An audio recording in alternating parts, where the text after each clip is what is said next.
In this video, we're going to take the Maono PD100 and we're going to give some examples of it raw and give some examples of some EQ and processing with the Rodecaster Duo. So if that is something that you're interested in, stick around.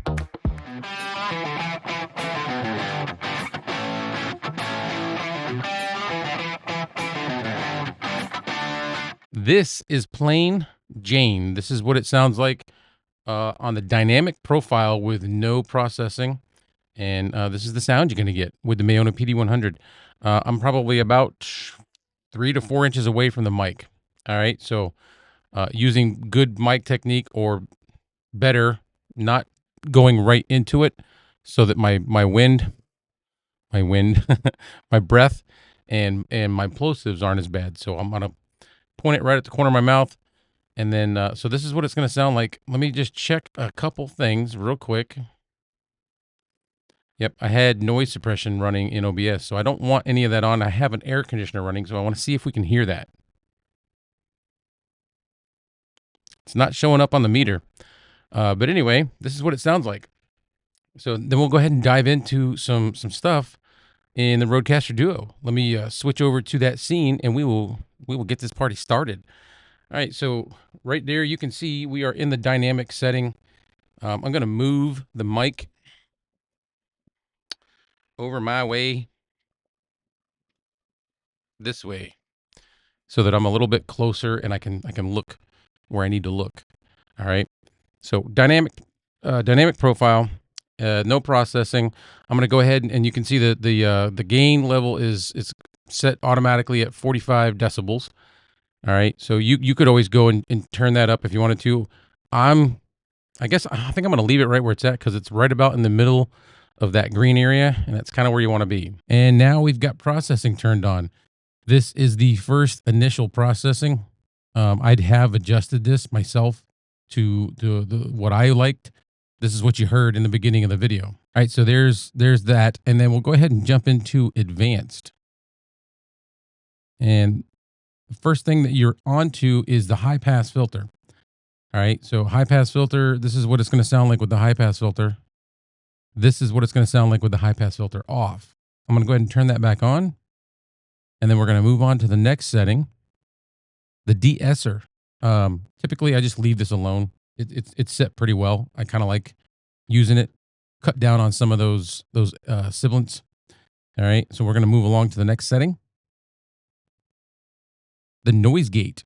Okay, this is what it sounds like with the noise gate on. I'll go ahead and turn the noise gate off, and we'll see if we can hear that air conditioner.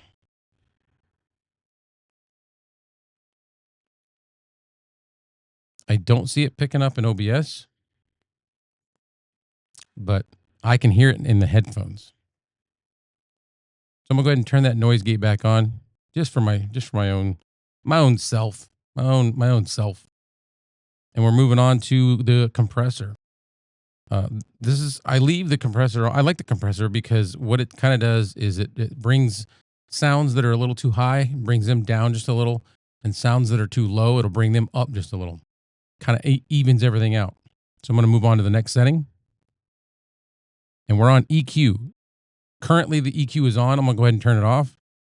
And this is what it's going to sound like with no EQ. Okay. You can always go in, and as you've seen in my last video with the 5-core retro, you can turn those off individually. The lows, the mids, the highs. I'm going to leave it alone. I kind of like it. So we're going to move on to the next thing, the exciter. This is the cool part to me. I do have to get some goggles on so I can see. So it looks like the big bottom is already tuned the way I like it. It's up at 73%. I like it around 70, 72. But we could turn that down, and we'll go ahead and do that. We'll put it to 70. And this is 70%, 90 hertz on the tune. The aural exciter, again, I haven't played around with it enough yet. I got to teach myself that first before I can start teaching you guys. So this is how I'm going to do the exciter. I'm going to leave it just like this. I'll go ahead and turn it off real quick. And this is what it sounds like without the exciter. Not very exciting, right? Am I right? So we'll go ahead and turn that back on and we'll move on to the next setting. The panning. I mean, this could go either way if you want it. I typically turn it off and just to kind of keep that mono sound. And that's it for the processing settings inside of this. Let's go ahead and jump out of here. Okay. Now, again, we were in the dynamic profile. We're going to pick, say, the pod mic.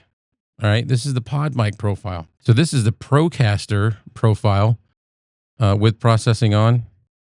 This is the Procaster with processing off. Yuck. Let's turn the processing back on. And then we'll try, let's do the RE20. All right. This is the RE20 profile with processing on. And this is with the RE20 profile with processing off. And then the last one, the SM7B profile. All right. And then you can go into your presets. If you've already started making some presets, you'll have some stuff in here. Let's go ahead and hit it on neutral.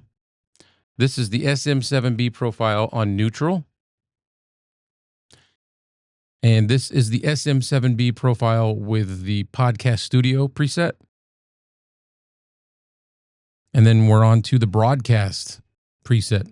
Very boomy, very bassy. And then we'll go to my SM7B. This is my SM7B profile that I've set up. And you can hear there's no noise gate. Maybe you can't hear that. Let me give it a moment of silence. No, you can probably hear that. I can see it right there. I don't see it in OBS, but I do see it on the meter on the Rodecaster. All right. So let's go ahead and go back to Podcast Studio. This is the SM7B profile on Podcast Studio.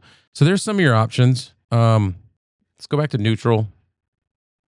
All right. And then go back in, and this is the initial processing that you get. You can see it's got the depth down pretty low, about a third, maybe a quarter of the way. Same with the sparkle, just a little above quarter. And then the punch is like a little below quarter. You could always go in and change those around. Add some depth. Let's go right about here.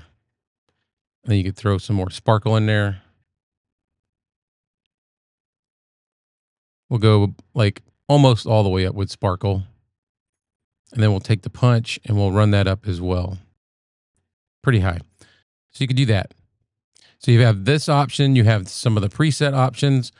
You've got the different profiles. And this is what the Maono PD100 is going to sound like, opposed to sounding just like this. And I don't really think the PD100 is a bad sounding mic by itself, just like it is. This, to me, is not that bad. But I'm a glutton for this processing stuff. So I'm going to put that back on. And that's pretty much it.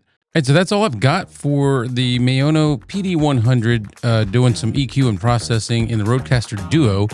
If you got anything out of this, give me a thumbs up. And if you haven't subscribed already, I would appreciate that as well. No big deal if you don't. But that's it for this one for tonight. I will see you in the next video. I am out.